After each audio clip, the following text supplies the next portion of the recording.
Hey, Selena, thank you for this request. I really appreciate it. And really empathize with the story that you kind of gave in the beginning about just everything you've gone through with your abusive ex and the fighting for custody of your son. Geez, as a counselor myself here in Orlando, I hear these stories and it just breaks my heart. I'm so proud of you and really honored to be able to help you in your journey as you fight, and try and get your life back. And you really care for your son. I'm glad that you're doing that. And that's not easy. Oh my gosh, not easy. So much respect to you. So much respect. I'm glad that I can help.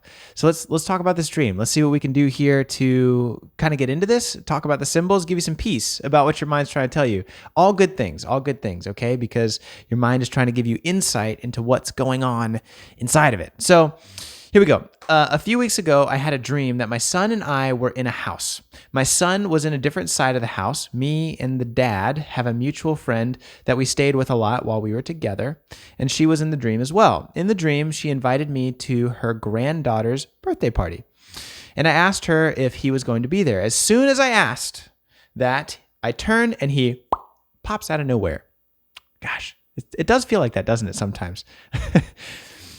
He tries to give me a hug like everything between us is normal, but I just look at him with a weird expression and shake my head no and dismiss him. He looks at me with a weird expression as well, but leaves. In the dream, I don't feel afraid of him. In the dream, I feel nothing by seeing him. Can you please help me interpret this dream? Absolutely, absolutely, Selena.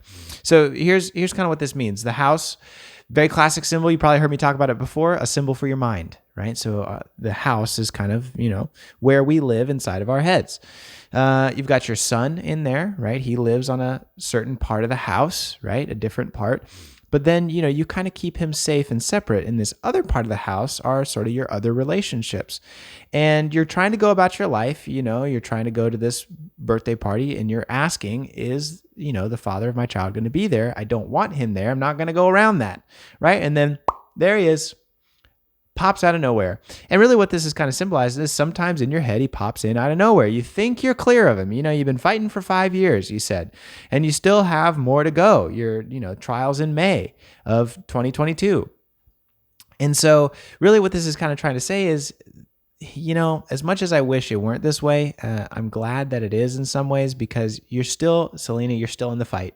You're still in the fight and you're still fighting this stuff. And sometimes the memories of him, the parts of yourself that are related to him, the memories, the feelings, the pain, all that stuff is still there and you're still having to fight through it. It's not settled yet. And so some of the difficult things that I counsel people through and that I coach them through, even with hypnotherapy, is that it's almost impossible. It's really difficult to grieve and to really heal from these things until it's over. And what's so frustrating about these kind of situations is that because this has been going on for like 5 years and, even still going on, it's going to be 6-7 years almost by the time this is over.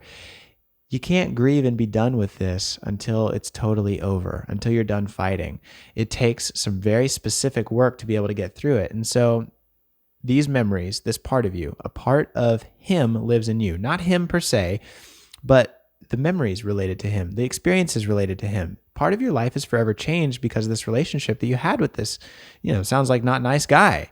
And so those memories, experiences, insights live inside of you and they're trying to hug you, right? They're trying to give you a connection. Those experiences that you had are trying to connect with you, give you their wisdom, insight, and connect with you, but you have to defend against them right now. And so your mind is just trying to say, hey, and you woke up without any emotion from the dream. So really what your mind is trying to say is, hey, we want to heal from this. We want to connect with it, understand it, and then put it to rest. But we know that we can't in some ways because we're still fighting. We can't open ourselves up to the emotion of the experiences and therefore compromise ourselves in our objectivity because we're still fighting through this. And so, Selena, listen, you're going to heal. You're going to get through this. I look at the story, the incredible bravery that you've had and the fight that you've been going through. You're an incredible person and you're going to be able to make it through this. Your mind wants to heal. It wants to connect with those things and put them where they belong, get them out of the house, right? Or at least put them filed away on the bookshelf so they're not popping into your mind all the time, but it knows that that's difficult to do. And so you don't feel any emotional connection to them yet. Soon you will. Soon you will. And not sadness, but wisdom and compassion for yourself, confidence and feelings of pride because you've made it through these things. So, Selena, I hope that helps. I hope that gives you some insight for what exactly this means.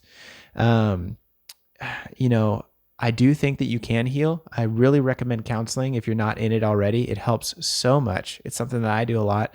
I also recommend hypnotherapy and coaching. Like if you wanted to schedule something with me, happy to do that. But again, you don't have to do anything with me. I'm just happy that I can help in this capacity. If there's anything else I can do, please let me know. Send me an email, subscribe to the YouTube channel, leave a comment down below, whatever I can. I just want to say more than anything, thank you for being part of the Lion Pride, for following the work that I do, and hopefully I can continue to help and support you in your journey like I do with so many others. I'm humbled and happy to be able to help. Until next time, we'll talk soon. Peace.